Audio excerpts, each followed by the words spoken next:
Okay, hello and welcome to another student success interview. Today we are here with the infamous Wahid Khan, right?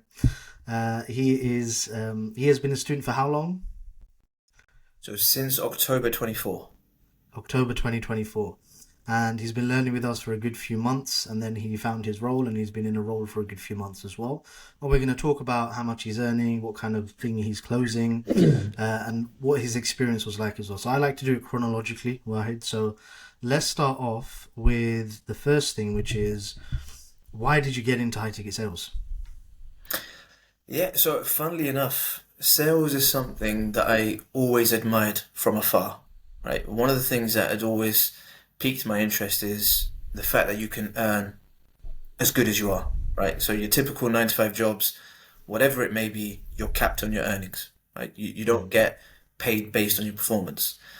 But I think like many other people, before they got into high ticket sales, you associate it with those secondhand car dealers, right?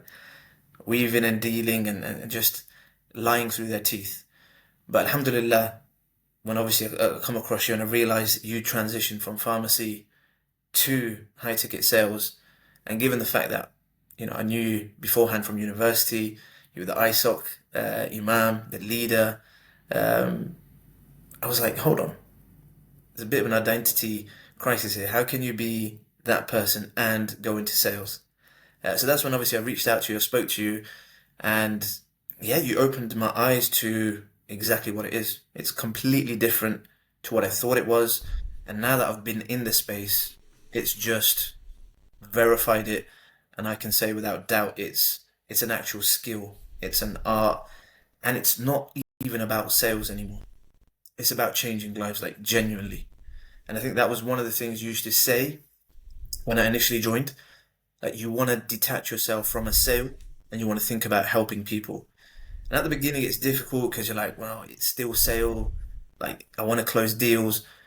But what I learned was the more you detach yourself and the more it is about a service that you're providing, the more you realize, hold on, actually, what I'm doing, high ticket sales, is less salesy and more providing people with solutions. So that was the kind of introduction and how I originally had an inkling Mm. towards going into sales, but stayed away from it purely because of preconceived ideas until I Yeah. spoke to you, you broke it down, and alhamdulillah, haven't looked back. So you knew me in uni. Did you think I'd be a salesperson? Oh, no way in hell. So that's why when I was going through TikTok and I saw you, like I had to do a Yeah. double take. I was like, nah, is that same Shoaib? And again, it's another preconceived notion a lot of people have. You need to be an extrovert to get into sales. Mm. And you're probably one of the quietest people that I knew in uni, Mm. right? Exactly. And even myself, when I was on calls, team meetings, etc., I don't want to speak.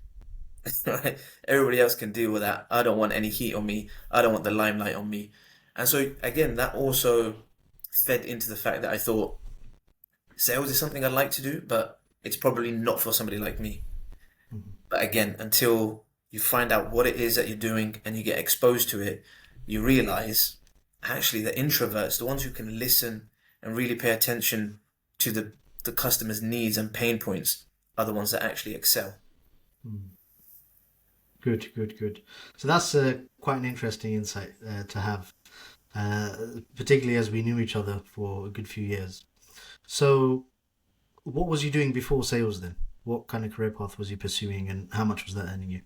Yeah, so alhamdulillah, I had a pretty decent job. So I was a global IT project manager, Okay. working for a pretty large construction company in central London. It was flexible, so I was working from home 4 times a week. And alhamdulillah, the pay was 75, 80K. So in terms of relatively speaking, it was a really good opportunity, and it was a really good job. Yeah. Okay. Good. Good. Good. And tell us a bit about yourself, like your age, do you have family, etc. Yeah, so I'm 34 years old now. Got 2 kids, 3-year old and a 4-year old. So again, the previous job that I had, it worked really nicely with my family setup and how I was. Mm. I think really I was just comfortable. alhamdulillah, you're earning 4K a month. Everything's cushy, everything's kosher, everything's ticking along, and it's quite easy just to accept it and Mm. just carry on living that way. But again, it's when I saw you, it kind of triggered something in me. I was like, wait, hold on. There's actually potential for people like us to grow in this industry. Mm. So that's what made me reach out. And then all of a sudden, when you realize it's something you can do, and number two, you're not capped at what you can earn. So, like in my role, alhamdulillah, I was pretty good at what I do. And no matter how good I was, Tom and David next to me, no matter how bad they are and how good I am, we're earning the same amount. All of a sudden, in sales, it's a completely different dynamic. It's the better you are, the more you earn. So that was really what attracted me to it. And but like I said, the preconceived ideas is what held me back until I spoke to you. You broke it down exactly what it is, and yeah, there was no looking back after that. Yeah, you touch upon a very important part of it, which is a lot of people hold themselves back because of the limiting beliefs that they have through their experiences in life, right? So they would find that, okay, salesperson, well, I don't want to be selling something I don't believe in. I'm not doing that, right? But in actual fact, you're selling something that you only believe in, right? Otherwise, you can't actually sell it because it will just come across as disingenuous in the actual call, right? So, okay, so you're a global IT manager. We actually had you down as logistics manager, or was that a previous role that you had? That was a previous role. So I Oh, used to work previous role. Okay, Lidl, yeah, in supply chain okay, logistics. okay, cool, And cool. then I was That's fine. working in as a global PM. Yeah, cool. So, global IT manager, 75 to 80K, earning a good amount of money. You know, it's a family friendly job. Why take the risk of getting into high ticket sales? Yeah, I mean, it's exactly what I said earlier, right? It's Mm, the ability to earn based on your performance. mm, You don't get that in any other job. Even if I was on 100K, I can't go beyond that scope. Like, no matter how good I get, mm, no matter how advanced I get within my role, you're capped in your earnings. You're still working for somebody else. You're still reporting into somebody else. And ultimately, your pay rises are determined by other people. And like I said, one of the things that used to really cheese me off was, okay, I'm excelling in my role. I'm going above and beyond. And you've got somebody who's also a project manager, just barely scraping by, missing deadlines, missing milestones, but we're both getting the paid the same. And it's yeah, like, well, that doesn't quite equate for me. And that's why I said the minute I realized I could get into a field where, hold on, you put in the effort, you put in the graft, you perfect your craft, there's a direct correlation with how much you earn. For me, it was a no-brainer. cool. So let's fast forward now. Now that you're on the program, right? So it's October 2024. You've just come into the program. You've just invested in yourself as well. How did that feel, that initial investment into a program? And also, have you tried any other types of make money online type programs before?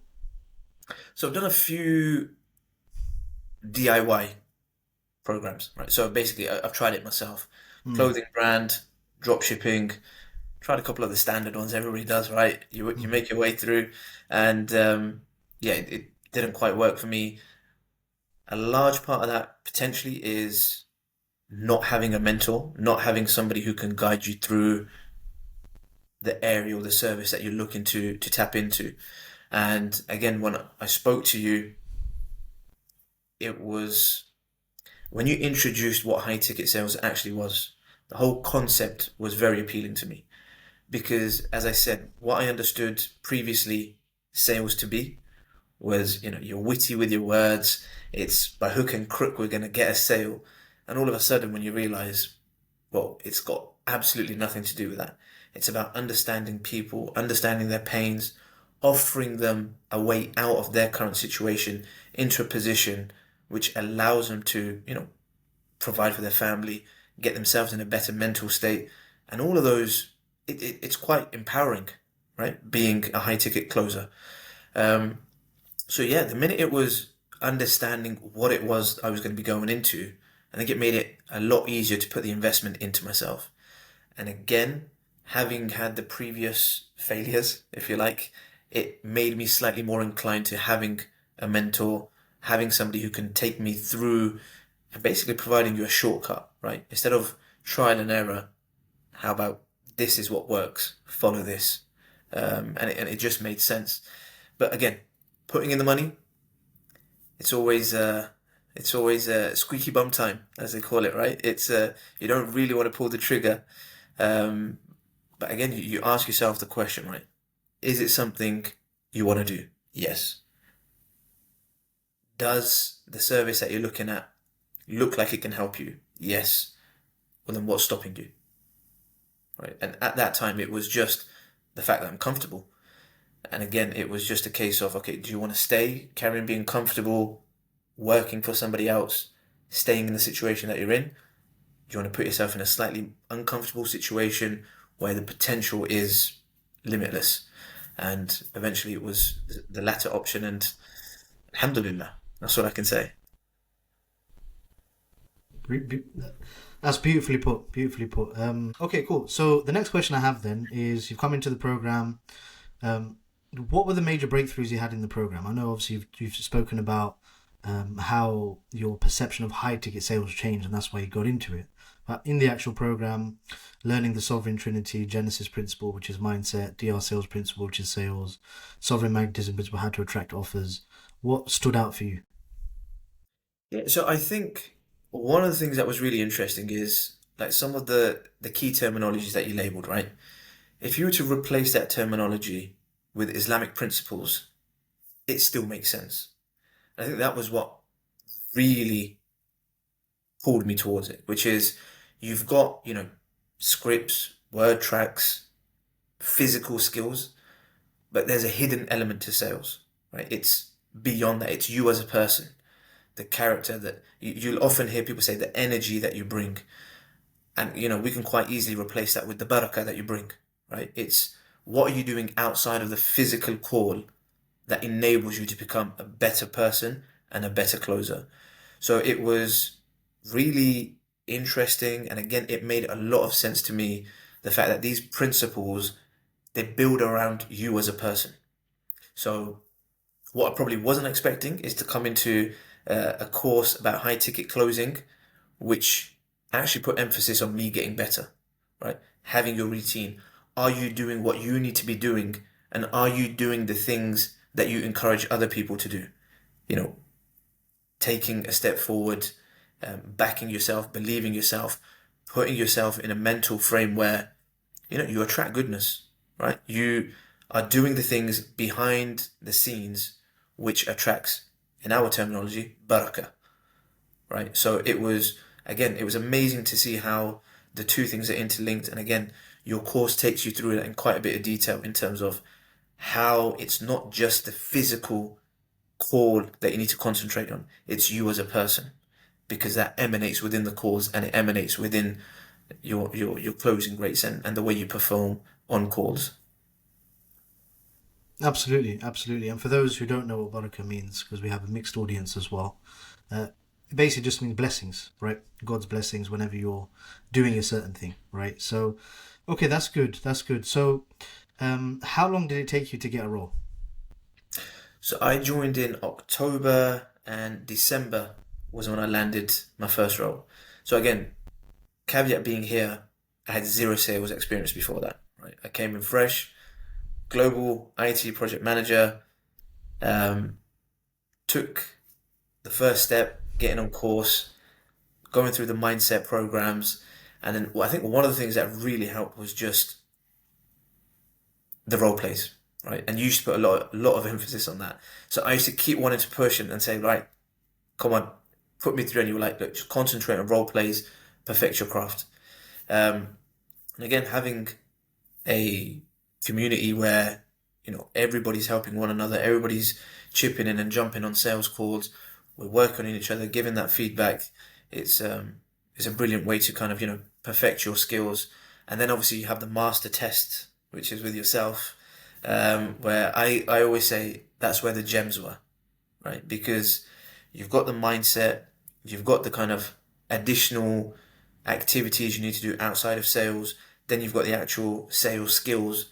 But it's only till you speak to yourself, somebody who's been in the space for a long time, where you hear, I guess, like the unspoken rules of sales, right?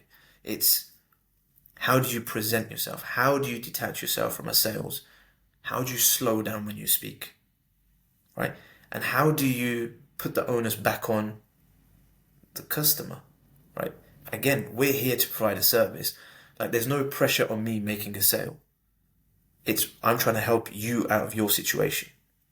You're in need of our help, and we're here to provide that. And it's going through those role plays and seeing you in action where it's just amplified. And it's those things that really hit home. And now when I look back on it, those are the key things that I'm using in my sales calls. And again, it goes back to those, I call them hidden gems when we're getting on those one-to-one sales calls with you. Okay, okay, that makes a lot of sense. So you started to learn sales from absolute scratch, basically from scratch, in October, landed a role in December. Um, who was you closing for? What kind of company was it? So it's a coaching company. It's a biz op. So it's for people, teachers, anybody in education who wants to start their own tutoring company. And Okay. it's a firm called Tutor Easily. Mm. So they quite simply help people set up their own tutoring businesses, own tutoring platforms. Um, and yeah, it's literally helping those people go from working within schools, working for themselves, to setting up their own business and becoming their own bosses and business owners. Okay. And bearing in mind you have zero sales experience, how, like, why did the business owner accept you to get on as opposed to other people who perhaps had experience? How was the interview process? Did they ask about experience? Well, yeah, so there were a couple of things there, right? So one was, alhamdulillah, the fact that I was working with yourself. You were Mm. able to land me and put me in a position where I was able to get into the interview in the first place, right? Mm. So again, having, what I referred to at the beginning, people already in the space, a mentor who's been there, done that, you've got those connections.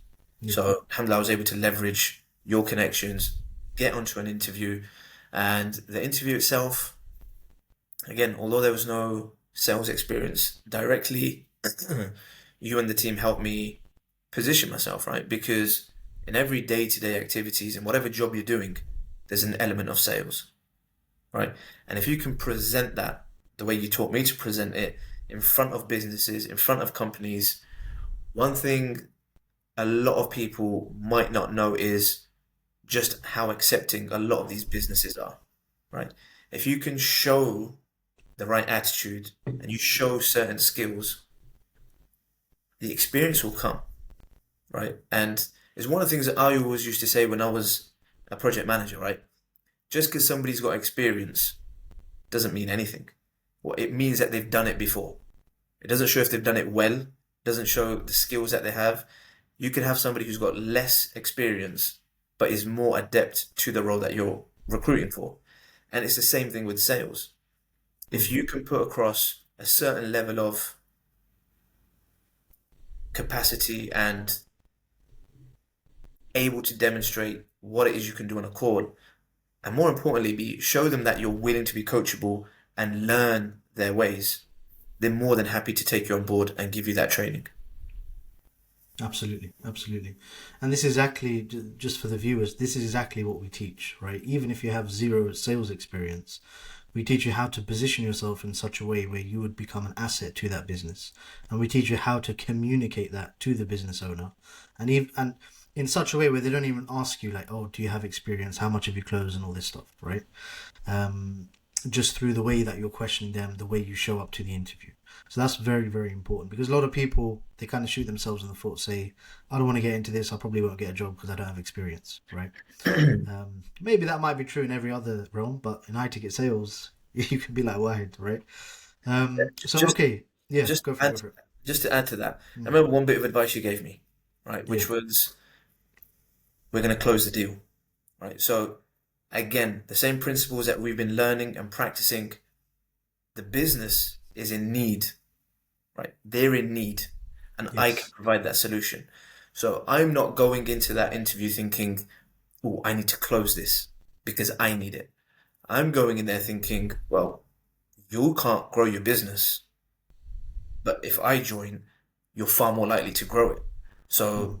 you tell me, why should I join you? It's almost that shift in mentality where I know what I can do. I've practiced, I've honed my skills. Now it's a case of, okay, you need the help. Tell me, how can I help you? Right? So it's a shift in Complete it's shift. right? You're going into those conversations with a completely different mindset. Exactly. You're acting as a business owner. You're providing a sales service to that business. And as a result, you want to make sure you vet your clients, right? So you're asking them, how many sales calls are you booking? What's the show up rate? Why aren't you scaling to where you want to get to, right? You're finding the pain and then you're inserting your solution to their problem. Okay, good, good. So let's get to the numbers now, right? Everyone, whenever they ask me, I want to hear about your students, I want to hear how much they're earning. Tell me about month to month, how you grew, um, what it was that you were earning. Got you. So first things first, right? Even in the mindset courses that we do, right? When we're kind of developing the mind frame and building our mental perception of how we deal with things. There was one particular slide and one particular topic you went through, which was, the learning curve, right? Mm, You're super excited. This is something new. I'm going to do it. I'm going to kill it. I'm going to be a millionaire in 2 months' time. You're right up here. And then the minute you start, you realize, wow, okay, it's not quite as smooth sailing as I thought it'd be. And a lot of people quit there. But if you stick it out, you soon realize actually, it's going in the trajectory that I thought I would be at. And that's kind yeah. of what I've experienced, right? My first month was very, very difficult, right? It's just how it is. It's my first sales experience, and again, I don't want people to think like it's just you're just going to walk in and everything's going to be all roses and petals, right? It requires you Mm, to have a certain element to you as a person, right? A bit of exactly. grit and Yeah. determination. Um, so that first month was, yeah, I was on the verge of thinking, okay, maybe this is not for me. Maybe this is. And the funny thing is, when that happened, I enhanced my detachment from the sale because I thought, right, this isn't for me. I'm just going to go back to working as a project manager. I don't even care about the sale anymore. Mm, The minute that happened, the minute that happened, all of a sudden I'm closing sales. And what I'd realized was when I got into the job, I was so eager to impress. And again, it's natural to do so, right? In your first role, I was just wanting to close deals, um, forgetting, a bit of that element of, look, you're here to provide a service, right? You want to help other people. And the minute that clicked back into place, alhamdulillah, I turned it around. And in my third month, I did $5,000. In my fourth month, I did $10,000 brilliant, brilliant. So that's in commissions, right? in commissions, correct? Okay, brilliant, brilliant. So, um, okay, so there's a lot of people out there who are successful, right? These are people who have businesses, millionaires, billionaires, and they always say one thing. And this resonated when you were talking about that you wanted to quit, right? Or you had the urge to just pack it in. They always say that when you're at that stage, that's actually where the breakthrough happens. That's literally what it is. I've had the same thing in my business as well. There's been a time where I was, for example, just stagnant at one particular income ceiling. And I was like, this isn't going to work. Let's just pack it in. And then, as soon as that happens, then the breakthrough comes because you want to work harder. You want to make it work, right? So that's good to hear. So, just to reiterate, you said um, the month one. What were your earnings? Like, and how many sales calls did you take, or was it just getting used to the offer? Month one, yeah, no, top of my head, I think I took like 40 calls and Mm. closed two, Okay, or three yeah, or something like that. Having yeah, said that, I did close a record high in that first month. So, yeah, so fair the, enough. the typical package was £3,000. Yeah, I closed on at £5,000. yeah, So, yeah. as much as a novice I was, I broke a company record of closing the Mm. highest ticket in. the company's in their history. So And to uh, bear in mind as well, because Wahid was actually um, speaking to me throughout his experience in the roles, he was saying to me that a lot of these calls they just weren't qualified, and that's the reason that you hardly made much because the business didn't have the correct sales processes. But then obviously we tried to help you out with that and figure that out. yeah, Um, yeah. it's just one thing there. Again, Mm. you're 100% right. So when I first joined them, like I was having people being put through who literally said, "I don't have money." And it's like you can be the best salesperson on the face of this planet. If somebody doesn't have money, you're not gonna close them, right? Mm. So these people were being put through to me, and again, it affects your numbers, right? And then one of the things you said was, "Well, how about you go and have that conversation with the business owner?" And that's exactly what we did. We said, "Look, like, it's all good putting calls through, but you're wasting my time and your time Yeah. because they aren't qualified leads." Mm. Right? So the minute we sorted out that process, boom. If you're not able to put in the investment, you're not going to get on a call with me. And again, that was just another factor for how, just out of a conversation with you, I improved my earnings, I improved the business's sales process. It's a Mm. win-win-win, right? Exactly. Exactly. And this is the thing that most setters and closers don't know, which we teach in our program, is that how to actually help a business with regards to the sales process as well. Because a lot of people just go in and then the then there aren't enough qualified calls. I'm just going to leave, and then they're going to try and find another opportunity. But what we teach is actually in any opportunity that you're in, you can change it through the skills that you have, so that you can earn up to 10K a month. Like for example, what you're doing, and then hopefully as the months go by and the business gets bigger, then you can turn into a sales manager or sales consultant, and now you can hire other people in. You can scale the business like that as well, right? So there's many different skills and streams of income within just one opportunity that you're closing for, right? So that's good to hear. The other thing I wanted to mention is you went straight from no sales experience to become a closer. Normally, I would advise become a setter first.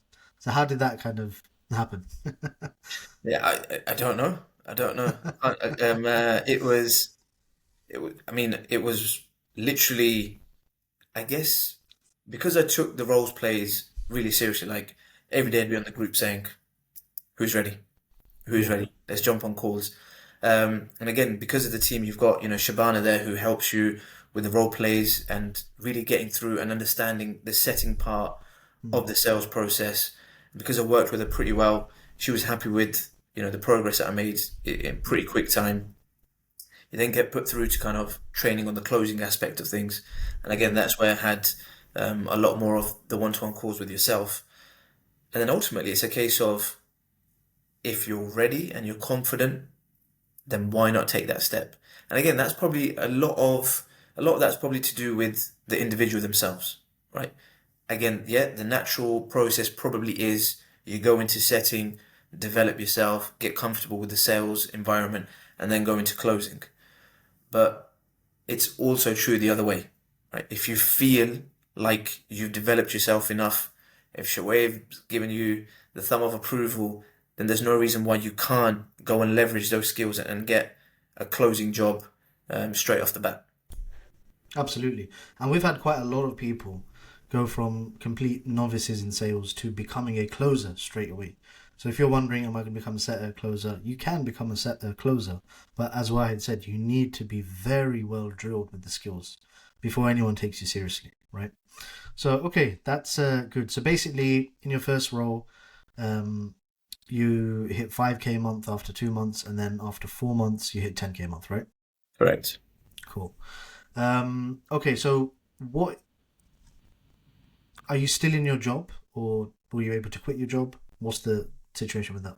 Oh, so alhamdulillah, I was able to quit that. Um, Okay, when did and you quit it? what was that, sorry? When did you quit it? So I quit a couple of months ago. So once you hit the 10K, Okay, yeah. um, you realize why, right? Why? It's as Why simple as waste your time? Yeah, exactly. why. You can put that time instead into, again, perfecting your skills, growing the business, earning even more money. So it's why would I want to give that time to working for somebody else in the business where I'm capped, where I can reinvest that time into myself, into my skills, and increase, my next target is to hit 20K, right? And if somebody would say that to me, a year and a half ago, you're crazy. Right? I'm happy with my 3, 4 thousand pound a month. Yeah. It's crazy how things work, right? Once you get onto the opportunity, once you understand that, wow, people are making money, then you can't turn back. You can't You turn back. can't. You Yeah. can't. You can't. Because you know that's the reality now. Yeah, and it's not. This is what gets me. It's not one person. It's not 10 people. It's not 100. It's everywhere I look. Mm, People are making money, and there are businesses that are coaching everything under the sun, mm, and they're making hundreds of £1,000s a month. mm, And the way I look at it, that's an opportunity, right? Because I can take that £100,000 to £150,000, mm, right? So it's when you get into high ticket sales, you just realize how big the market is. And shout out to your group and Jackson who's posting there and makes me realize every single day just how many opportunities there are. Right? I think like Yeah. every time I check my WhatsApp, there's like 20 new offers like every 6 hours. I'm like, how is this possible? But again, it just shows you the demand and the velocity. Like it's just crazy. It's Mm. crazy. We're now in a time where this industry of people creating their own personal brands, creating their own coaching programs, creating their own solutions to their audience's problems is very, very popular. This whole industry, they call it the knowledge industry. And some people believe it to get up to even $1 trillion by 2028. So it's a crazy industry. And all we're doing is we're basically selling their stuff. That's what we're doing, right? Because they don't have the time to do that. So it's a huge industry to get into. And yeah, you're right. I mean, a lot of people, whenever they kind of see my posts, people making 10K, 20K, they're like, nah, this is all lies, right? You can't make 10K, 20K. But that's only because they're used to looking around them and seeing people who are making 2K, 3K struggling, right? So you need to open your horizons. You need to surround yourself with people who are making that money, and then eventually you will become one of them when you put in the work. That's basically how it works. Um, okay, so I think we've kind of discussed a lot of things there. Um, what advice would you give to someone who perhaps they've come across my content, they've come across the idea of high ticket sales and making more money, and they want to do it, but they're like skeptical, they're sitting on the fence, sounds too good to be true. They're that type of mentality. Yeah. So funnily enough, we get a lot of those on the other side of the fence, right? But when I'm having those conversations, Yeah, yeah. it's there's a couple of things, right? Ultimately, when it comes to like skepticism, there's nothing you can say, there's nothing I can say that's going to convince them, right? Mm, How do you know what we're saying is the truth? Full stop. What I do always say to my clients, and again, I'd say to anybody who's on the fence, is if you want to change, if you want to get into high ticket sales, if you've done your due diligence, you've checked out the reviews, you spoke to Shoaib, you found out what the course is about, and you believe it can help you, then what's stopping you? Right? Simple as yeah. that. Because a lot of the times, when you ask yourself that question, there's nothing stopping you. Mm, Right? It's just you're scared to take that first step, which is absolutely normal. Which is, it'd be weird if you weren't scared, right? mm, It'd be weird if you weren't worried or nervous about taking a step because it is big. But again, nothing comes easy, right? It's if you're wanting to change, the process is there, the mentor is there, everything is laid out for you. And we have a saying where you tie your camel and then you put your trust in God. mm, So at least tie your camel, right? yeah. At least tie your camel. It doesn't get much plainer than that, right? It's you can sit there, pray, hope, wish, plan all you want. Nothing's going to change until you actually change yourself. So you take that step and you go for it. That's it. That's it. Um, good. So there is another question that I have. So So you hit 10K a month in 4 months, right? There are students that don't do that, and there are students that are able to do that. What do you think is the main factor behind why people are wildly successful, like yourself, and why people aren't as successful? What do you think is the main character traits or issues behind that? I think one of the things that I said right at the beginning of the podcast, right? It's understanding it's bigger than just word tracks. It's bigger than just a script looping and saying certain sentences and certain words. It's an entire feeling, persona, energy you're presenting, Mhm. right? And that you can't develop that just on a call. That comes from you as a person. How are you living your life, right? The minute that shift comes into people, they understand actually, if I become the better person, if I better myself in each and every area, it comes through on a call. It comes through on a call. And then the other thing is just a lot of people concentrate on, scripts and keywords, right? A sale isn't made by saying certain words. Otherwise, everybody would be selling, right? What's the Exactly. difference between me saying those words and the people that aren't making the money, right? They've all got the Exactly. same scripts. It's what happens behind the scenes, right? Mm.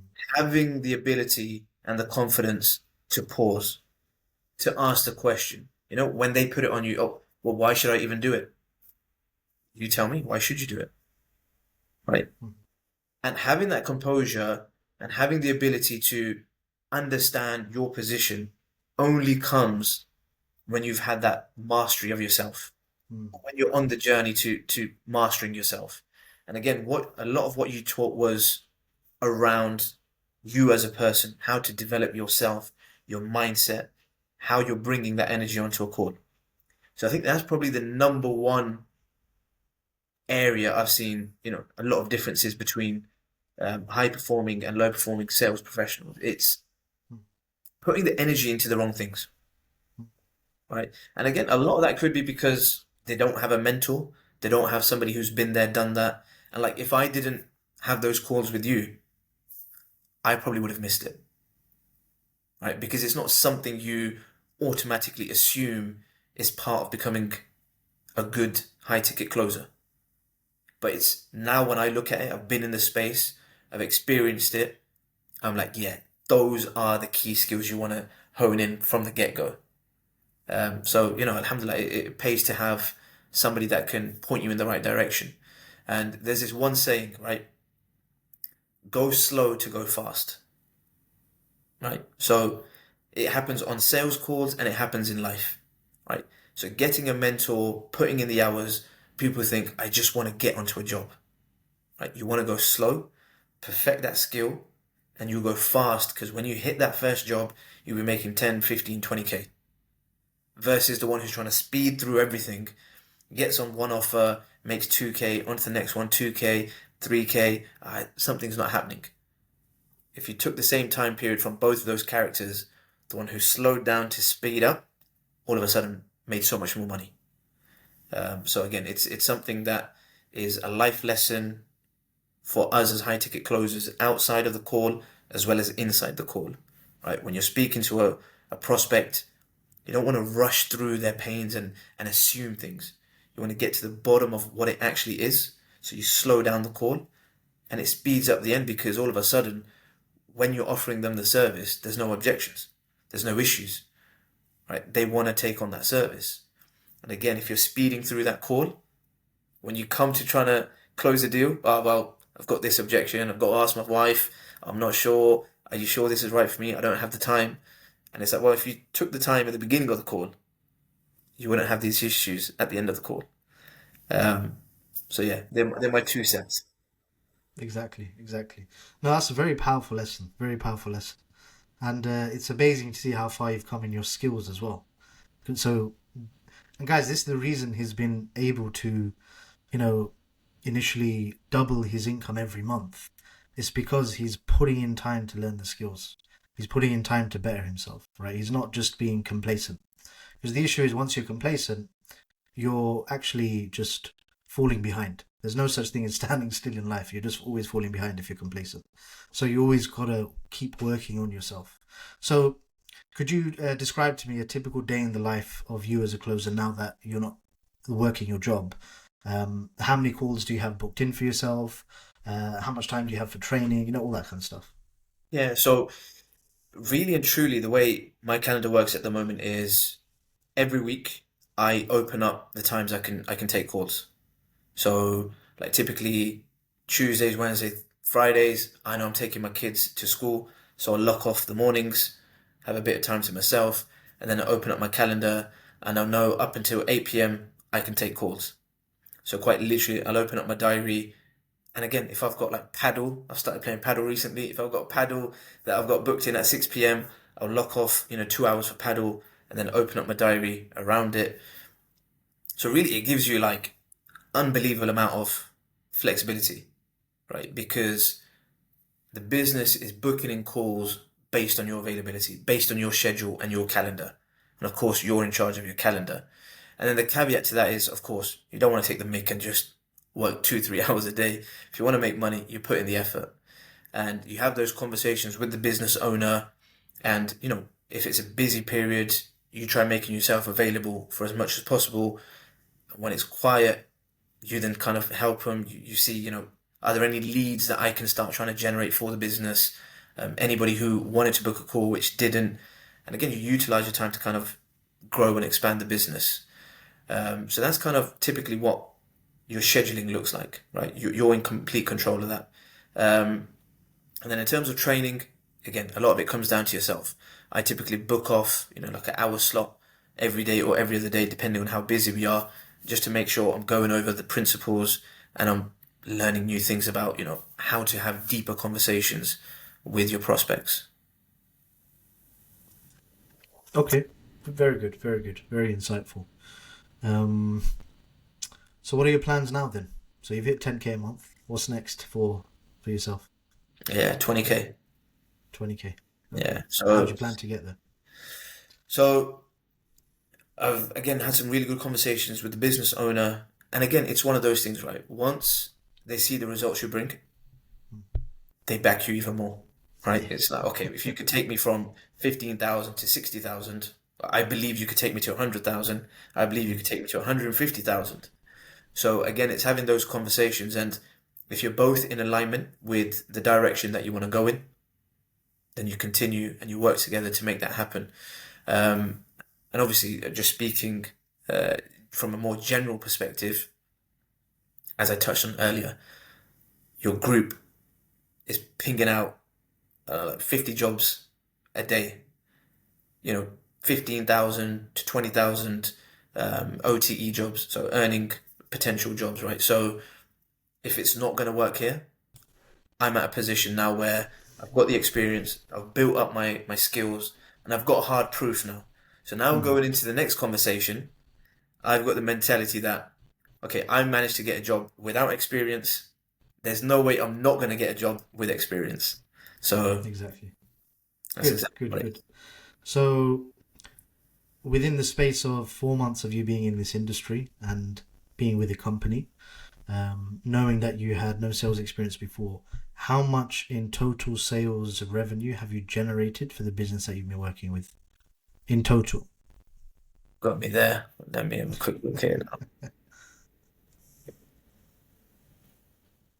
Okay, so Wahid, in summary, throughout your 4 months in high ticket sales without any previous sales experience at all, you've been able to work with a company, get onto an offer. How much have you produced for that company in terms of total sales revenue throughout the time you've worked with them? So we've done just under 300,000 cash collected. Okay, brilliant, brilliant. And how much does that translate into commissions for yourself? So I've done 40,000 in commissions. 40,000 in commissions. Okay, brilliant, brilliant. So that's a very, very good start. And if obviously you've been listening to this whole interview, this is for the audience. This is someone completely zero sales experience, right? So I'm always very optimistic with anyone coming onto the program. As long as you put the work in, it will work, right? There's no way, like, I've never seen someone put all the work in, put the role plays in, apply diligently to opportunities, and just fail. Like, that just doesn't happen. Okay, Wahid, so thanks a lot for coming on. I would like to also, in the program that we have, we do select guest speakers to come on and hype up the students, give them some advice and everything like that. So I think you definitely qualify for one, right? Mhm. So later on down the line, we can get you on for that. Um, and then to boost your income as well, we can talk about the sales management, how you can be more active in driving the growth of that business that you're with, and how therefore you can earn a lot more commissions as well. And Wahid, what is your close rate? What's like the trajectory of your close rate been since you started on this offer? So since I've joined, it's been between 35 and 40%. 35 and 40%. Okay, cool. And how many calls a day do you take on average? So if we're talking average, it's probably about 3 calls a day. Okay, good, good, good. And the reason I'm laughing, you take 3 calls a day, you've already earned 40K in the matter of space of a few months. That's high ticket sales for you guys.